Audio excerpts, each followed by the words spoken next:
I'm Autumn Lockett. And this is Mitch Randall. And you're listening to Good Faith Weekly. Welcome to Good Faith Weekly. And on this episode, Autumn and I are going to catch up. And guess what? Good Faith Media turns 1 today. Also, later on the pod, Autumn and I are going to talk about the upcoming holiday, Independence Day, and then we're going to sit down with the Executive Director of the Baptist Joint Committee, Amanda Tyler, and she does a great job talking about the mythology of America being a Christian nation, and also talks about the latest trends in religious liberty and church-state separation. So you want to stay tuned. It's going to be a good episode.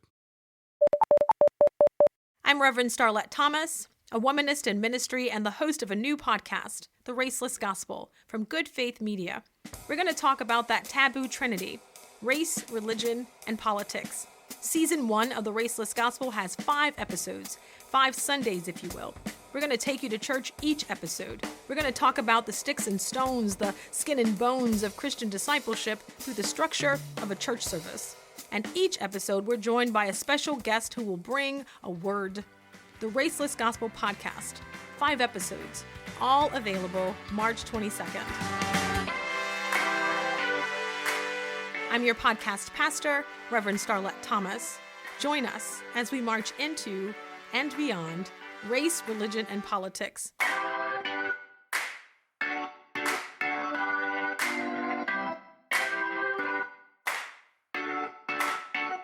Learn more at goodfaithmedia.org. Autumn, happy birthday, Good Faith Media. Happy birthday. It is so nice for the whole country to have fireworks in our honor this week. I know. I mean, it's just a delight that everybody's just taking a time to pause We're and kind acknowledge. of a big deal, right? Well, I don't know about that, but in our own minds, at least. Yeah, it's taken up a lot of our time. We can put it that way. Yeah, absolutely. Absolutely. Well, golly, it's hard to believe it's been an entire year. We look back at the staff and has been looking back at this past year and just thinking about everything that took place to take us to the point where we launched in July of 2020 during a pandemic, because that's, of course, that's what you want to do during a pandemic is launch a new organization, right? Sure. Absolutely. That and have a baby. That's exactly what you'd want to do. Thankfully, we dodged one of those bullets. That's right. Oh, so looking back on the last year, what leaps to mind to you? What are some of your favorite moments? I feel like we had a lot of times when I had sort of the realization, oh, that's why we're doing this.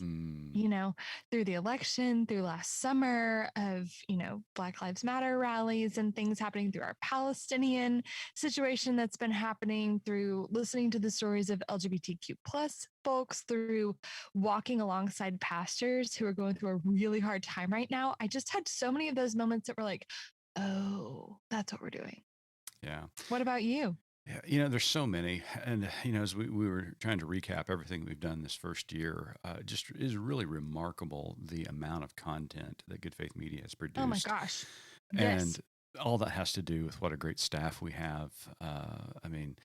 Zach Dawes, who leads our digital news and opinion, 3 news stories each and every weekday, just does a great job in bringing the news and opinion on the latest issues, just phenomenal. And our columnists, oh my gosh, from our staff to our volunteers, just do a great job in their coverage of the latest trends where faith and culture intersect. And then, our print publications with Nurturing Faith Journal and our books, Johnny Pierce and Bruce Gorley just do a fabulous job, and all the staff that are involved in that. Just really remarkable. We went over the 120 mark in book publications this year, which is phenomenal. And then, of course, our journal Nurturing Faith Journal subscriptions keep increasing. A lot of that is because of the stories that are written, and the Bible study by Tony Cartledge is just remarkable. And, the two divisions within Good Faith Media that probably suffered the most because of the pandemic were our media production, because when the pandemic hit last year, all of our video production just came to a halt because we Yeah. couldn't go anywhere. Well, we were low key trying to stay alive through a pandemic.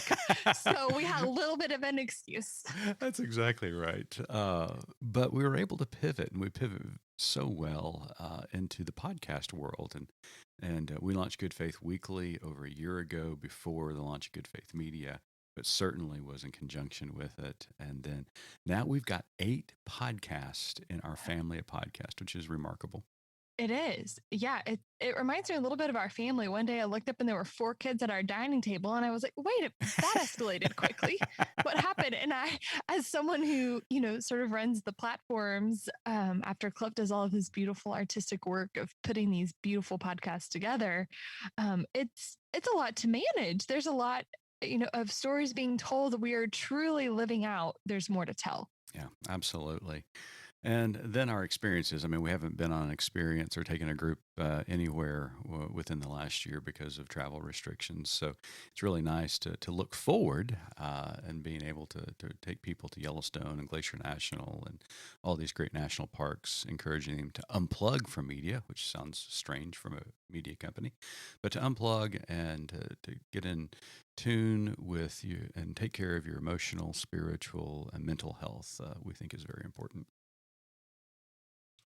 So, you talk about one of the I guess the moment that really capsulized or I guess defines why we do what we do. And I think that's when you and I attended the Black Lives Rally March here in Norman, Oklahoma. And we were covering it, shooting video, getting interviews. And it was really inspiring to see people from different backgrounds, different ethnicities, at the march, talking about why they believed this mattered. It was not a hostile group by any means. They weren't angry. They were just, saying they want justice. They're tired of the status quo. They're tired of the way things were going in this country, and that they were demanding change. And this was a productive, healthy way to do that and express that desire. And so, that moment was really poignant for me. Attending that Black Lives Matter march. Mhm. Could you have imagined sitting where we were on July 1 of last year? The website goes live, all the social media goes live. Is it everything you thought it would be? Oh, 100%. In fact, it's even more than I thought it would be. I knew this was a great idea. And in my article this week at goodfaithmedia.org, I give all the credit in the world to Babs Ball, who brought Ethics Daily and Nurturing Faith together to talk about a potential collaboration that ended up turning into a merger. Her wisdom and foresight to think strategically was a brilliant move. And when Johnny and I sat down with our boards and talked about what this was going to become, we imagined what it might become, but it's become that and so much more. I'm so happy where we are as an organization. And probably the thing I'm proudest of the most, Autumn, is the fact that not only are we generating great content, but we're working with some wonderful partners that are doing outstanding work. And what our motto here at Good Faith Media is that a rising tide lifts all boats. And when we look at the landscape of faith-based journalism and advocacy, there are organizations in our world that are changing culture by their hard work and passion, and it's really inspiring to see, and we want to help them do that. And that's been really exciting to see too, all of our partnerships. Yeah, and to see, I think, how the staff talent sort of came together in a way that was able to meet a need. You talked about our podcast, and we've created a podcast network, and it just so happens that you have this like world-class media producer who can so artfully and skillfully put together the stories that people have to tell. And so I think that's been another really exciting piece of this. Yeah, absolutely. Well, as you said, the nation is throwing a birthday party for us this weekend. But for those who are unaware of Good Faith Media's first anniversary, they may be celebrating Independence Day. And so, Yeah. what are you and your family? What do you traditionally have done on Independence Day? So we typically go to Texas, where my husband's parents live. They live on You know it's hot down little- there, right? And you can only turn your AC down to like 95 degrees because, Well, it's gonna- hey, they're free and they have their own grid. they have free and independent electricity that may or may not turn on, right? Exactly. So the kids don't know this, so be quiet if Okay, you yeah. see them. But we've rented one of those giant inflatable water slide pool combos that is going to be, they're going to wake up tomorrow morning and come out, and it's giant. And his parents live. Is on it an like in the form of Uncle Sam, or please tell me it's not it's- the Capitol, because I'm going to get twitchy thinking about you. It's big Tex. It's big When in tech. Rome. When in Rome, Mitch. But they live on an easement of a cattle ranch. And so they have like 20 acres and fishing Yeah. ponds, and all the kids practice their driving in real cars. And they're going to see their cousins who they haven't seen in a year. And so it's going to be good. Oh, that'll be a lot of fun. What are you doing? Well, my family has abandoned me over the Mhm. holiday. After a year and a half of living together once again. Togetherness. Togetherness, that's right. My two adult sons are back where they belong. My youngest is back in college in the Northeast, and my oldest is on his way to California, where he's going to get established and start after graduating college during the pandemic. So my wife is taking him out there to get him settled in Los Angeles. So I'm here by myself. Well, you have Charlie, the giant Great Dane, to keep you company. I do. Charlie, 150-pound Great Dane. She and I will celebrate the birthday of America on July the 4th, but we're not going to shoot fireworks because that would scare her to death. I was going to say, yeah, she doesn't seem like the big firework fan. No. But, every 4th of July just reminds me about how fortunate we are to live in the United States, but also, there's some misconceptions about what this means and why we celebrate our freedom. I think we also need to be honest about the beginning of our country and how it started, and why we celebrate and appreciate every element and aspect of this country. Also need to realize that it hasn't been great for some people in this country. When the country was founded, for example, it meant it was that there were rights established for white males. Women were not included in Who that. own land? Who own right? land? That's right, exactly. Women were not included in the original rights, as well as people of color, and so it's been a struggle. But as Jefferson so rightly indicated, that we are striving towards a more perfect union. But it takes work, and it takes Mhm. honesty, and we need to acknowledge when we discover injustices in this country and right those injustices, so that we can become a more perfect union, as he indicated. So while I celebrate, I also look with a critical eye and say, hey, where can we get better? Yeah. And there are some places where we can get better, obviously, and at Good Faith Media, we're working on that. Yeah, absolutely. So we're going to continue to grow. And so is the country. We're going to keep striving toward that more perfect experience. Absolutely. Well, we had a delightful conversation with the executive director of the Baptist Joint Committee in Washington, D.C. this week, Amanda Tyler. She talks a little bit about the mythology of the United States being a Christian nation, but she also talks about the latest cases involving religious liberty and church-state separation that have come out of the Supreme Court. And so it is a wonderful, wonderful interview. So you want to stay tuned. And Amanda Tyler's coming up next. I'm Jenna. I'm Ashley, and we're Reverends. Revs on the road. Hop in the car with us and come along for the ride. As we step out of the pulpit and see what God is up to in the world, We're not leaving the church. we're just finding it in all kinds of beautiful places. Revs on the Road, a podcast from Good Faith Media.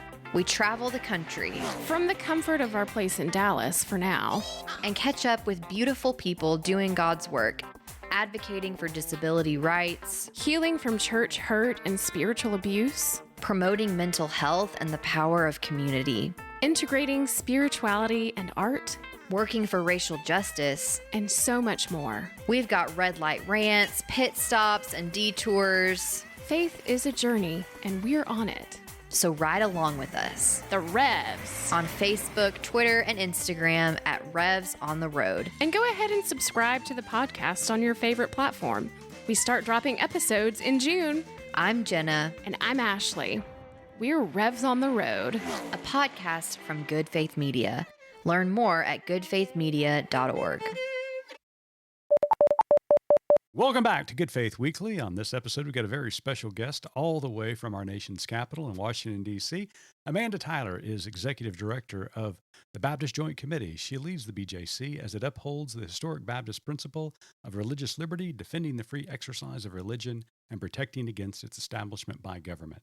Tyler often speaks in churches, educational institutions, and denominational gatherings as she provides commentary on church-state issues to the media. A member of the Texas and U.S. Supreme Court Bar, Tyler has experience working in Congress, in a private legal practice, and serving as a law clerk for a federal judge. Called a powerful advocate and rising star in the sector by the nonprofit Times, she was named one of the nation's top 50 nonprofit leaders in 2018. She was named Baptist of the Year by ethicsdaily.com in 2019 for her work leading the Christians Against Christian Nationalism campaign. She also co-hosts the Respecting Religion series on the BJC podcast, and she serves on the board of the Center of Faith, Justice, and Reconciliation. Amanda, welcome to Good Faith Weekly. Oh, thank you, Mitch. Thank you, Autumn. It's wonderful to be with you both. Well, Amanda, before we jump into questions about religious liberty and church-state separation, we've been talking to our guests just about what it's like to come out of the pandemic. We were talking a little bit off, I want to say off camera, but off mic, about some family things going on and things opening up across the country. So how are things with you and your family and the staff there at BJC? You guys kind of getting back into normal? We are, I was reflecting today, we're kind of changing months, going from June to July this week and thinking about where we were even at the beginning of June and just the pace, how things have sped up, how the calendar has filled up. I have to say from a personal perspective, I think I underestimated the ramp up, from going from the pandemic lifestyle to, and then just kind of catching up for all of our lost time. Both my husband and my family both live in Texas. They both visited us in Washington for the first time this past month. And my son ended his kindergarten year. BJC staff are coming back to the office slowly. We're not going to fully reopen our office until after Labor Day. But and here in Washington, they're planning a big 4th of July celebration on the National Mall. So I think that will be a moment when we really look and say, wow, we've hopefully are coming on the other side of all of the social distancing. And though, of course, we still have to be so careful because this terrible virus is still with us and mutating in different ways. Yeah. Well, I'm glad things are going so well for you and your family and the staff at BJC. It is still a strange time. I still feel weird walking into a restaurant or a grocery store without a mask. I always have a mask with me just in case someone's not comfortable being unmasked and having to say, hello, I'm Mitch Randall, I'm vaccinated. That's how my conversations start everywhere I go these days. But I'm glad you're doing well. We should just get name tags, right? And have that on there, and then we can skip the pleasantries. That's exactly we right. We really should. So we brought you here today to talk about religious liberty as we lead up to our nation's Independence Day weekend. We thought it was just a good time to reflect. So there seems to be an attempt by a segment of religious citizens to redefine religious liberty. Instead of the focus being on worship and the personal practice of faith, proponents of this redefined religious liberty appear to want to use their beliefs to discriminate in the public square. Is there an attempt to redefine religious liberty in America? I mean, I think some people certainly, it's been a concerted effort to change the definition. And I think that is not new. This is something that's been going on, I think, for decades. And I think sometimes it's intentional and sometimes it's just a misunderstanding. And so, this has been the work at BJC for decades, is really trying to bring clarity and understanding, nuance. That term, that idea is somewhat out of fashion these days, but I think is really critical to conversations about religious freedom.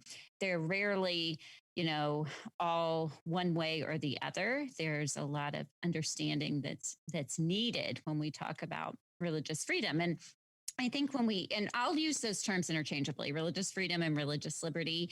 They're both used. Religious liberty is what BJC is actually in the name of our organization, Baptist Joint Committee for Religious Liberty.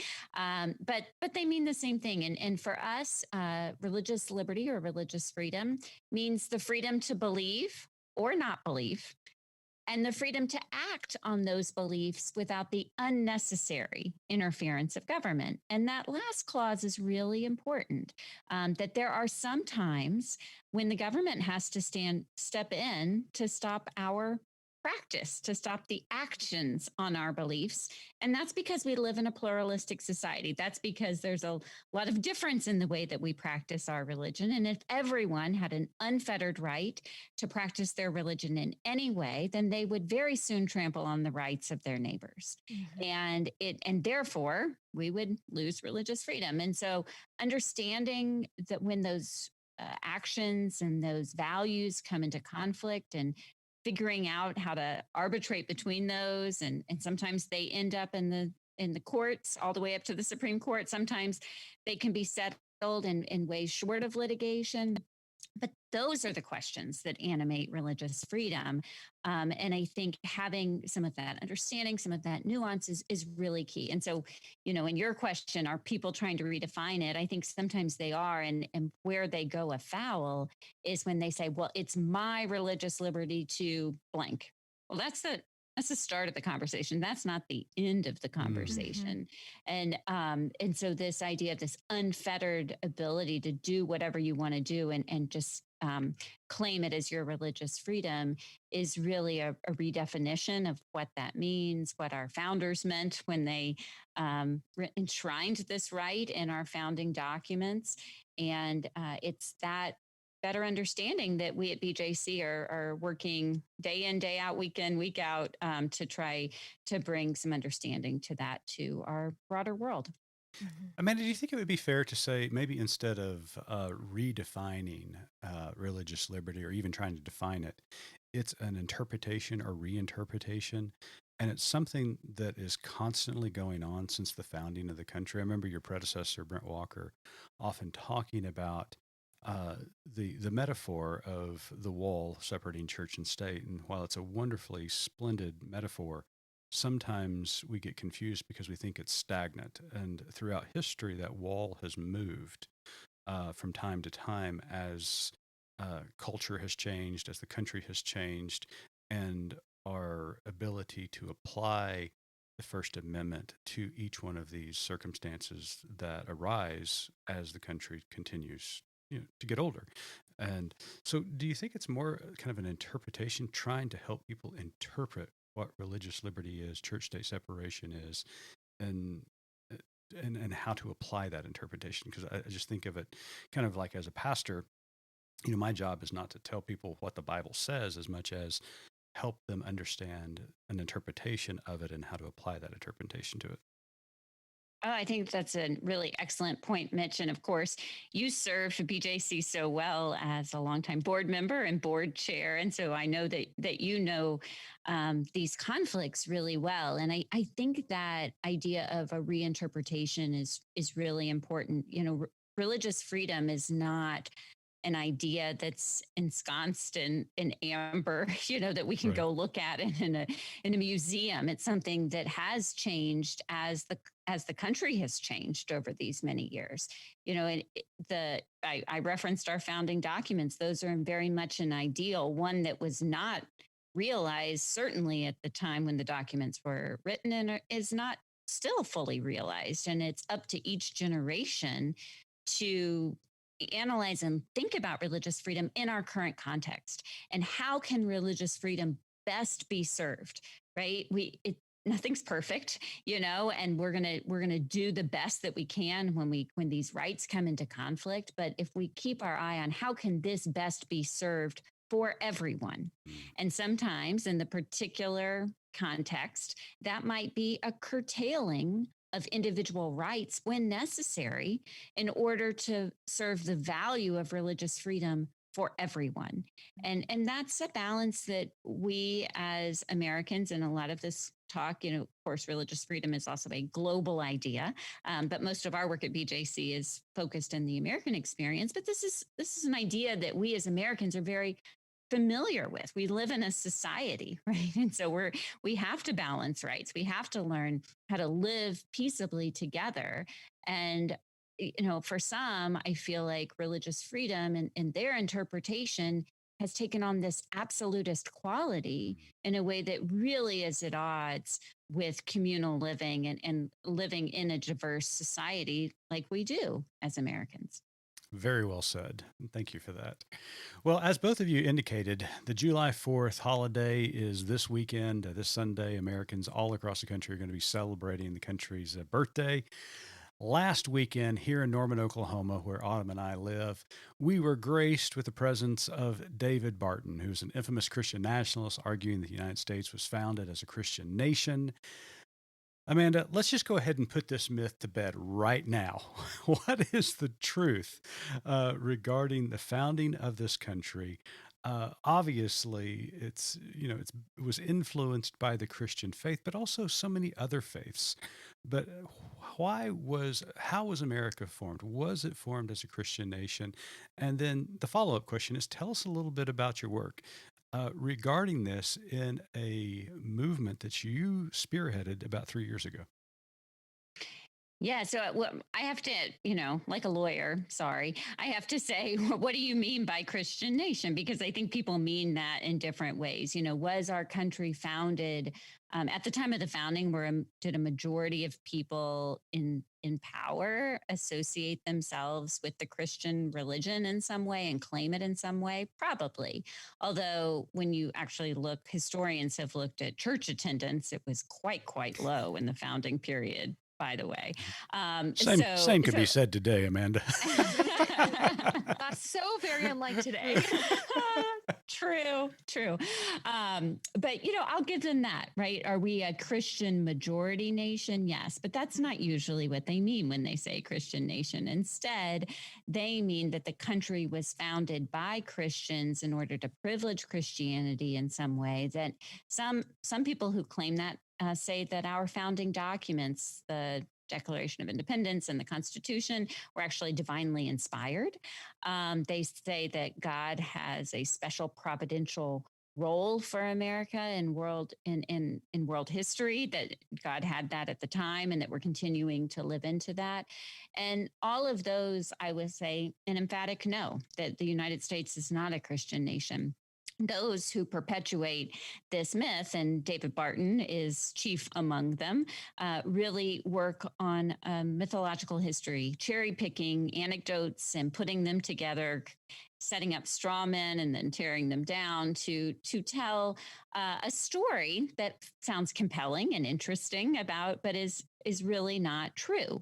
And so I think the best way to counteract this, and we do have some resources available, some myth busting from Christians against Christian nationalism that I'll talk about in a moment. But I often don't think, we can go anecdote for anecdote and look at each of the founders and analyze their theology as best as we can. But I don't really think that's a particularly helpful way to counteract the myth of Christian nationalism.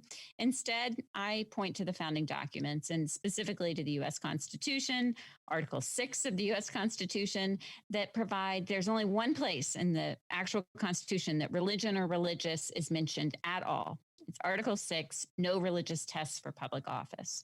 So I often say, if the founders were trying to set up a Christian nation, if they wanted to set up a Christian nation, then that was a really ineffective way to do it. These were smart men who wrote these documents, and they could have done it if they wanted to. And historians have looked at the founding period, and there were debates about it. There were debates at the time about people who were pushing to have more references to God in the Constitution, or to have, there were religious tests in the colonies, to have that for the United States. And that idea was rejected at our founding. So not only were we not founded as a Christian nation, we actually actively rejected the idea of a founding as a Christian nation. Instead, we were founded as a country in which religion, our religious identity, would not pertain to our status as citizens, right? That everyone would have equal citizenship regardless of their religious beliefs. Now, I'm going to put a big asterisk next to everyone, because we know that at the founding period that these rights were absolutely not extended to everyone. They were extended to white men, specifically white men who owned property. But that ideal, again, was that religion would not pertain to our rights as citizens. And so I think pointing to that is really important. And then you asked me about our work against Christian nationalism. I'd love to go into that here. Yeah, tell us a little bit about it. Yeah. So, and of course, Good Faith Media has been a wonderful partner in this work with us. In 2019, we established this initiative called Christians Against Christian Nationalism. And at the time, we were really seeing more and more instances of Christian nationalism in the culture, and frankly, more and more violent instances, as well as things that were happening in state legislatures. And we, as a Christian organization working with other Christians, felt like it was our really unique role and responsibility to call out Christian nationalism, to help people understand what it is, to provide resources for conversation and discussion, and to try to start to dismantle this idea that's being perpetuated that the United States is a Christian nation. So in our work, we've defined Christian nationalism as a political ideology that attempts to merge our identities as Americans and Christians. Where there's a website, christiansagainstchristiannationalism.org, and the centerpiece of our work is a statement that anyone who self-identifies as a Christian can sign. And that's a first step. And then the next step is to use the resources that we put out on that website to have conversations in their communities and churches and Facebook groups and dinner tables to help people understand Christian nationalism and why it's such a threat, not just to our unity as Americans, but to our faithful journey as Christians.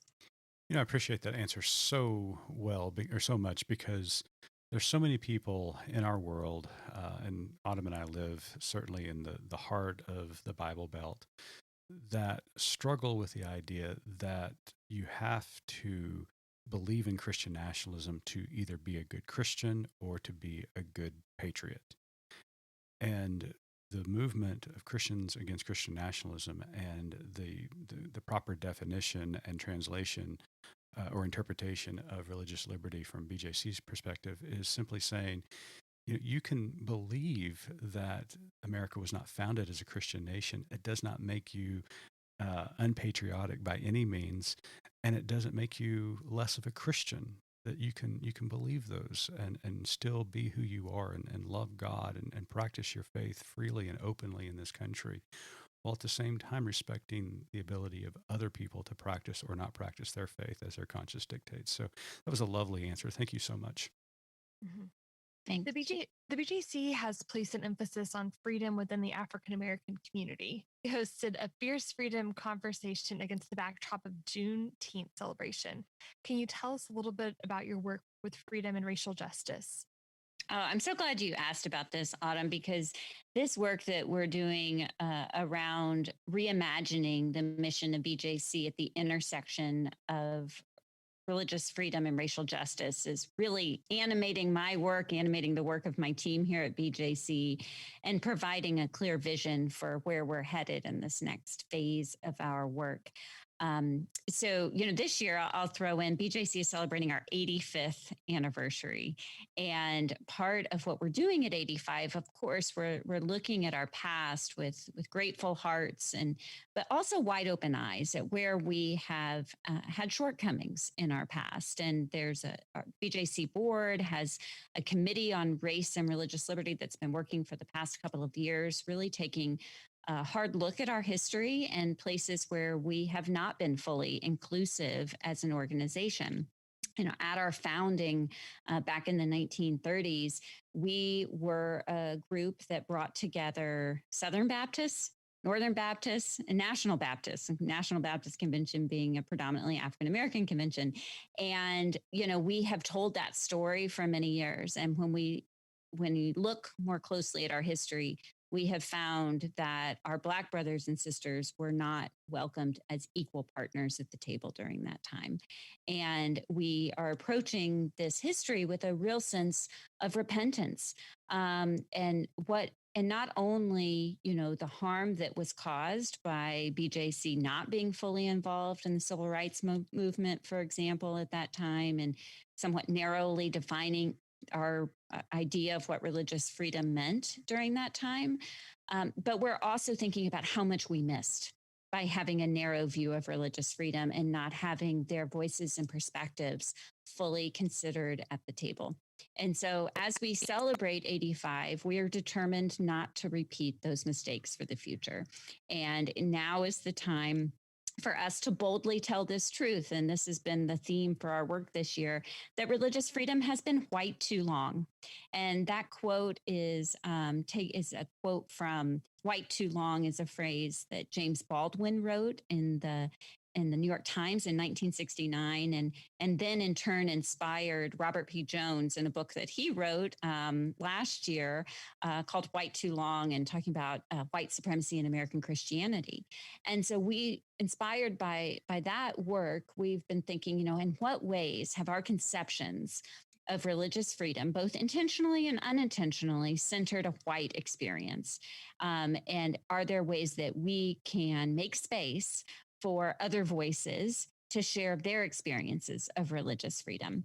And so the event that we held on the day before Juneteenth, when the federal holiday Juneteenth was observed for the first time in this country, Fierce Freedom, we featured Reverend Dr. Jackie Lewis, who gave a beautiful and passionate and powerful call to action for the church to respond to racial justice. And I would really highly recommend her talk to listeners. And you can find a recording on BJC's YouTube channel and website for that. But it really was just the latest in programming that we've had all year. We had our annual Sheridan Lectures, where we featured 4 Black scholars from different university settings talking in a Zoom room. This is one of these wonderful things about some technology that we've discovered in the midst of this awful pandemic, but that we could bring these scholars together and share their reflections on how religious freedom has been white too long. My colleague, Charles Watson Jr., has been hosting a series of conversations on BJC's Facebook Live channel, where we are featuring voices. We first had voices of Black faith freedom. We had voices of Asian American faith freedom, and we will have other voices series throughout this year. These are all ways in which we are listening to and learning from diverse perspectives about faith freedom. And then the next phase of our work will be integrating all of this together and providing resources for communities, churches, groups to learn more from these perspectives as we seek not to, back to how we started this conversation, not to redefine religious freedom, but to reinterpret religious freedom in a way that really takes into account diverse perspectives on the topic. I mean, that is so important because, as I have shared my story, my family's story about religious liberty and why I'm such an advocate for religious liberty, people of color for so long have not benefited from that freedom. I think about the indigenous cultures that I'm a part of, and recently the news coming out of Canada, and now the Biden administration's investigation of the boarding schools here in the United States. and the discovery, and I'm quite certain that they are going to be discovering, bodies and mass graves at these boarding schools here in the United States as well, where there was an indoctrination on, funded by the federal government to Christianize and really to basically, as Pratt tried to indicate, kill the Indian to save the man. And so I think these voices, brown and black voices here in America, need to be amplified. And so I'm so glad that you guys are doing this. Yeah, I think that's absolutely right. And, when I think about what animated the work of BJC from the beginning, and often we tell the story of Baptists who lacked freedom, white Baptists, by the way, right? But we tell that story, and I'm not belittling that experience, but can we not learn that it's those who are oppressed and at the margins who have, I think, the most powerful voice for freedom? And how can we listen more closely and intently and learn from voices of oppression? Again, certainly not celebrating that oppression, but that exists. Let's first recognize the existence Let's of believe it, right? Yeah. Let's believe what they say. Yeah. That's a good first step. Yeah. And then listen. And that requires those of us who are in a majority position, who have been in a privileged position, to make space, and to take that listening and learning posture. And that's what we're trying to do here in our 85th year at BJC. And we are looking not just back, but very much forward. And in 15 short years, we're going to be celebrating a centennial. And I am dreaming of what BJC will look like and advocate like in 15 years, and just so excited for what we're going to do over this next period of time. That is exciting. All right, well, let's shift gears as we start to wrap up the interview. Let's talk about the most recent Supreme Court decision that BJC was a part of, filing. I think it was a friend of the court brief, Fulton versus City of Philadelphia. Now, I don't know if you were as surprised as I was, but we got a unanimous decision out of the Supreme Court, which was confusing and surprising for a variety of reasons. So can you give us a little brief overview of the case and BJC's involvement in it? Yeah, yes, I will. And yes, I was shocked. So, those of us who are Supreme Court watchers, the month of June turns into this thing where every day I set a calendar reminder at 10 a.m. Eastern to go watch SCOTUS blog, which blogs about the release of the opinions, and just wait with bated breath to see if the case that we were watching would come out that day. And so on June 17th, the day before our Fierce Freedom event, was the day that the Supreme Court finally released this opinion. I say finally because it was argued all the way back the day after Election Day back in November. And so that's a pretty long time for the court to hold a decision. And so we were all just really wondering what it would be. And I think no one guessed that it would be a 9-0 ruling on such a contentious issue. So the case is Fulton versus City of Philadelphia. At issue was the city of Philadelphia had contracted with some private religious organizations to help run their foster care system. And in particular, the piece of the foster care system that was the issue here was the certification of families who would be qualified to be in the pool of eligible foster parents. And Catholic Social Services was one of these agencies that was contracting with the government. And they had said, based on their religious beliefs, that they would not certify unmarried couples or married LGBT couples. And the reason they said it violated their religious beliefs and therefore violated their free exercise rights, because to certify them would be for them to somehow condone that union. And they believe that only marriage between straight couples was condoned by God. So BJC, as we often do in these church state cases, we looked at the facts of the case very closely. We asked the question, how is religious liberty best served in this case? And in this case, we said that the religious liberty was best served by upholding the city of Philadelphia's non-discrimination ordinance. Where this came into conflict is the city of Philadelphia had an ordinance that said non-discrimination in any of these city services, including the certification of foster care families. And that's because, and there's no way to draw a line here between all kinds of discrimination, including religious discrimination. And so that we felt that was a high order, and because of the contracting situation, that this was a government service. And again, the government remains neutral when it comes to religion. And therefore, it did not violate the First Amendment to prohibit the conditioning of the receipt of this government contract on the agency adhering to the government's non-discrimination policy. Well, in this case, the Supreme Court again unanimously ruled on behalf of Catholic Social Services. They did it in a surprising way. They did it based on the contract at issue, and they looked at one particular provision in the contract that said that the city could make exceptions. And they said, because there was the option to make an exception in this case, that the case was the ordinance was therefore not generally applicable. And that is a legal term that goes back to a landmark free exercise case called Employment Division versus Smith. As long as a law is neutral and generally applicable, then it is generally going to stand regardless of the free exercise claim of the group. But if it's not generally applicable, then a higher standard, a standard called strict scrutiny, applies. And in that case, if the social service agency could show that their religious freedom was substantially burdened, then the government had to show that they had a compelling government interest, a really good reason to enforce their provision, and they couldn't do it in another in another way.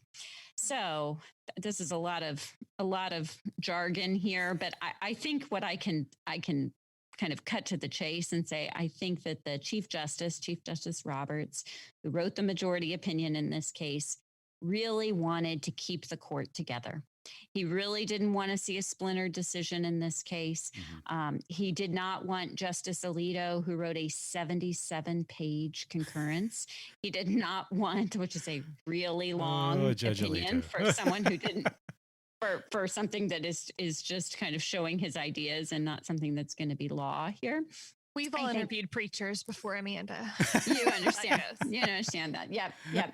So, I mean, I think that he found a loophole in some ways by relying on this contractual provision. And there's a way to look at this. I know that advocates, we were disappointed because the court really gave almost very little discussion to burden about how this really burdened Catholic social services, and also very little discussion to the compelling government interest of making sure that everyone in our society is treated equally. We think that, and there was so little discussion in the decision, and that was disappointing to us. I think a lot of groups whose primary mission is advocating for LGBT equality were very disappointed by this decision.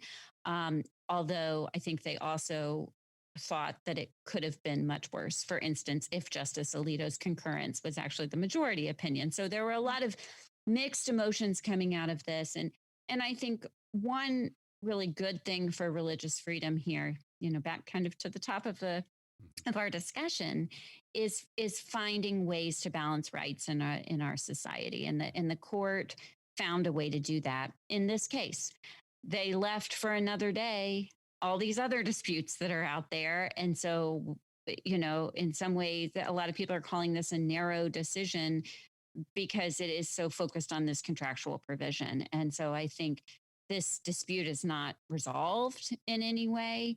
But again, it's a very rare unanimous decision, and one that hopefully on the ground in communities, we can continue to work out these disputes and figure out ways where we can all live peaceably together, and we are furthering freedom for everyone, not just a few.